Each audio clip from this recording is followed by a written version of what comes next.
Wala nang maraming paligoy-ligoy pa, diretso sa punto na.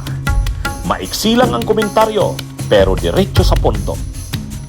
Maraming kuro-kuro, may tiwali, may totoo. Dito, sa puntong diretso tayo. Punto, diretso.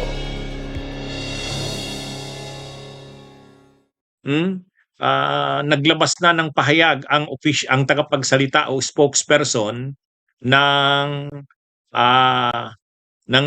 INC. Ano na sila? Tinapos na nila, mga kabunyog, mga kababayan. So, anong nangyari ngayong day 3? Ang nangyari ngayong day 3, yung day 3, 'di ba, doon na sila nagrally sa Liwasang Bonifacio. Doon na sila nagrally sa Liwasang Bonifacio kasi hindi yung permit na unang binigay sa kanila doon sa People Power Monument sa EDSA ni-revoke. Kasi nagrereklamo na rin yung mga residente sa area.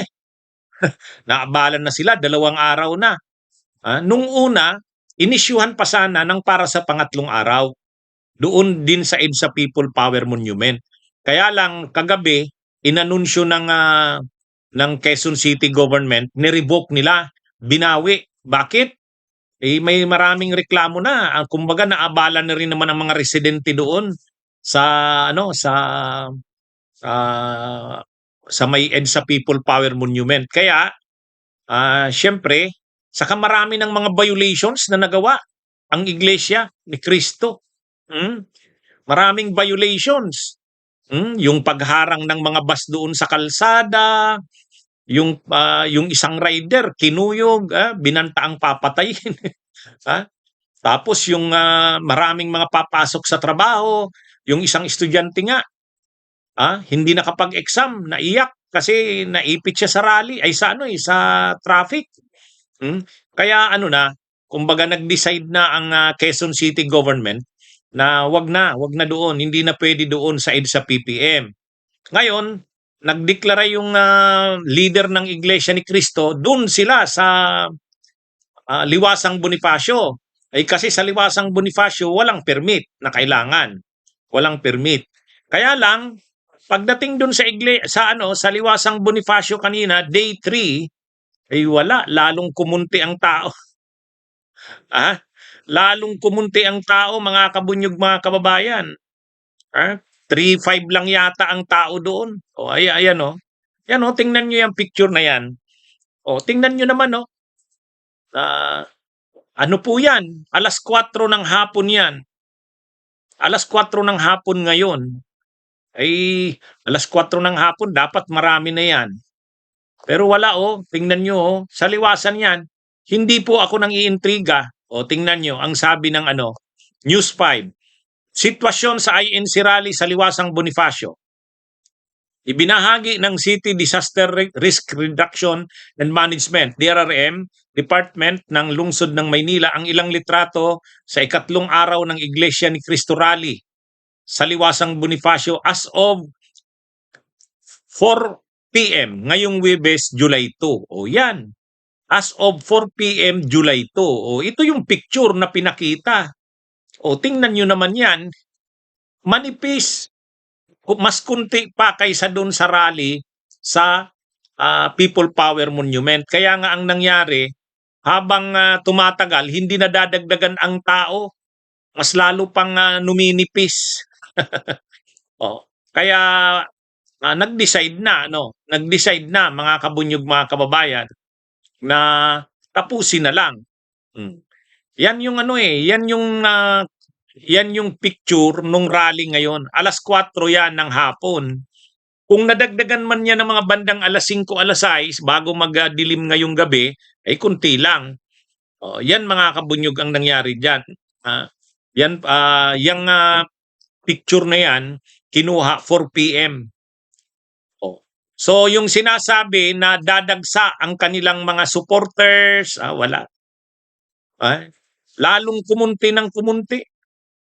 So nag-decide na lang ang pamunuan ng INC. Tapusin na. Wala naman walang pinatutunguhan na. Yan mga kabuy. Kaya yung mga nagtatanong, Torny, marami ba yung umattend sa ikatlong araw na rally? Ay wala, lalong kumunti. Hmm?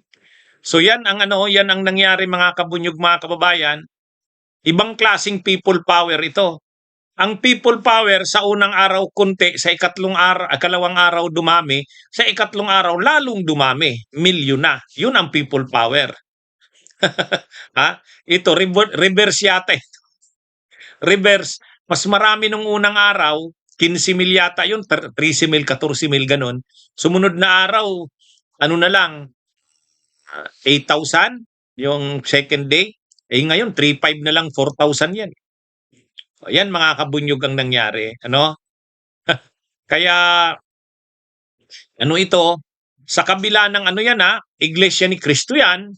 Yan yung kapag nagmo-mobilize siya ng tao marami, pero diyan sa pagkakataon na yan, tingnan nyo. Wala. Kaya nag-decide na lang na tapusin na. Mapapahiya lang sila lalo. Kung mag-ikaapat na araw pa lang, ayan, Fernando Flores, shout out sa iyo. Lalo silang mapapahiya. Kaya mga kabunyog, mga kababayan, ito na yung yan yung nangyari. Yung mga nagtatanong, kumusta ba yung day 3? O yan po. Hindi ko po yan intriga Pinakita ko naman sa inyo, ang picture na yan ay kuha po yan ng News 5. News 5 po ang kumuha ng picture na yan. Kaya, ayan pinakita ko kanina. News 5 po. Kaya, totoo, po yan, media ang kumuha niyan, mainstream media. Yan. Sitwasyon sa INC rally sa Liwasang Bonifacio, 4 p.m. Yan yung picture ng 4 p.m. Yan. Talaga manipis. Unang-una na yan, maliit na yung space ng liwasan.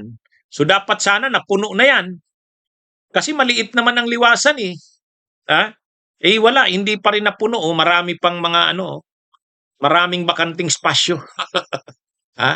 Napahiya na naman dito ang mga DDS. Bakit nangyari yan na kukunti na ang umattend sa rally? Ang pinakadahilan dyan mga kabunyog, wala namang dumating dun sa mga nangako na magdadaano ng tao.